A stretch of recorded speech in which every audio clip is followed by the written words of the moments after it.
Testing, check, check, check. And are we rolling?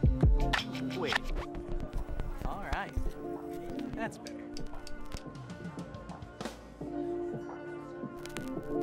Hello, I'm Joe Vito with American Songwriter, and today we are on Nashville's legendary Music Row with a beloved Nashvillian, Chris Young.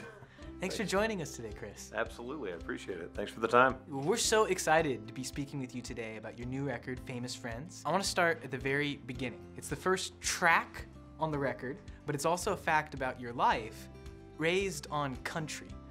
Yeah, I thought if we were going to start at the very, very beginning, I was like, well, when I was a child. No, this song, this is actually the first thing I've ever singled that I wrote on the bus.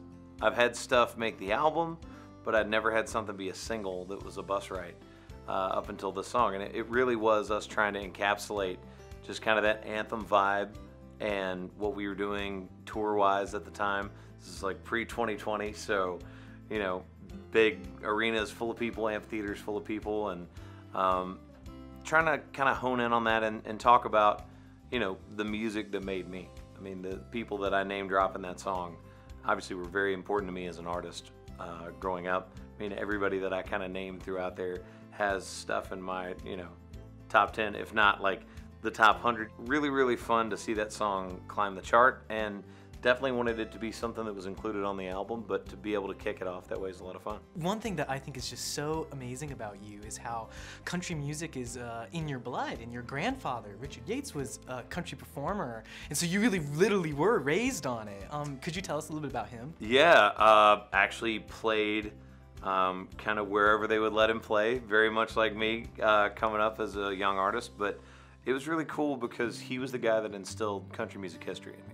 So he was the reason that I knew all of the gunfighter ballads by Marty Robbins, and, you know, like my first 45 and 78 record that I ever heard was at his house, and that was how I learned all that music.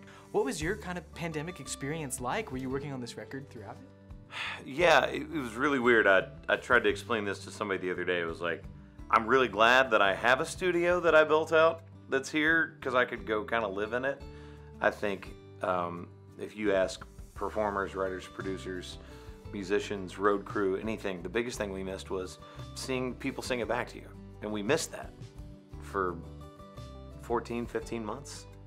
We didn't have that. And it was so strange for me. It definitely put me in a very weird headspace. But the one thing that I knew that I could kind of dig into creatively was continuing to write, continuing to make this project. And I don't think this album would be the same. I know it wouldn't be the same if I didn't have that amount of time to work on it. Did you find that working on this record was like kind of like grounding, or kind of helped you stay sane through it all? Grounding, yeah. I mean, I think if you look at this record, obviously there's so many tracks that are a little more personal. You know, Drowning is one song in particular where, you know, I wrote that about a buddy of mine that passed unexpectedly in a car accident. And we wrote that before the pandemic, but it means even more seeing it, you know, kind of live through 2020 as a single, and seeing the response that I got from people that had just listened to the song. Again, very sad song, very serious subject, but it's one of the things I love about country music. There's no limits on what we're allowed to put out. It can be the party song, it can be the song about being really good friends with somebody, it can be the song about losing somebody, falling in love, falling out of love. There's nothing off limits.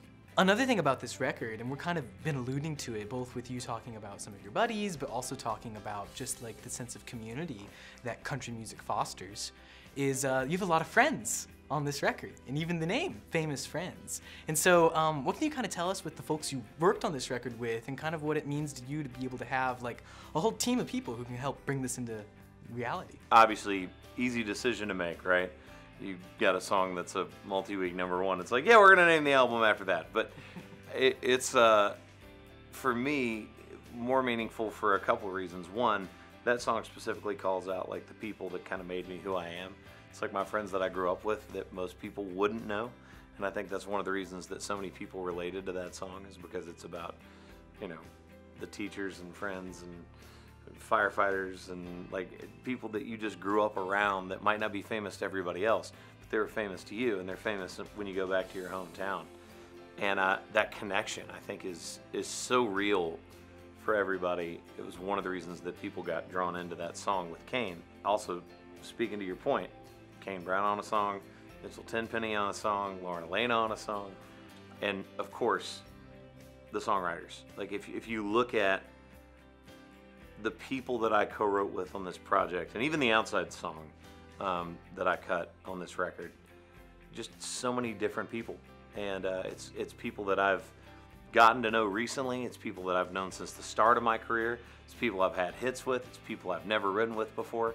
And to be able to bring all that together in one project, it just made sense to call it Famous Friends. That's so cool to hear you talk about just how so much of this record-making process, it sounds like it really is kind of just musicians in a room and kind of just like following the song and kind of letting it all unfold that way, right? I really and truly believe the longer I continue to create music and the longer I continue to write, the more I completely abandon the thought of going, I need blank the morning I walk into a room.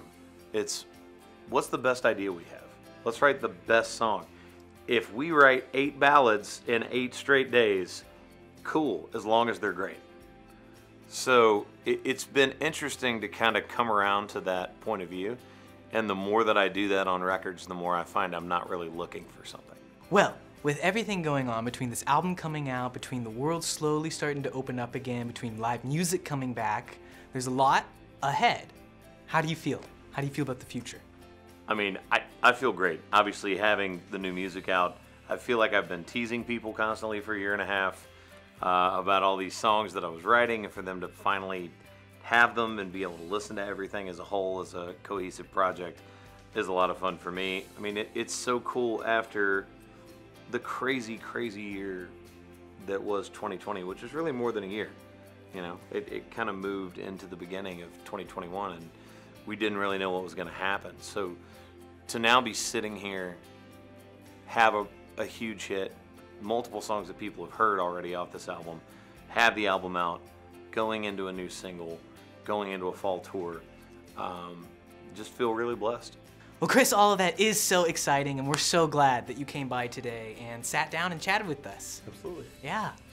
Chris Young's new record, Famous Friends, is out now wherever you get music. For American Songwriter, I'm Joe Vito. Thanks for tuning in.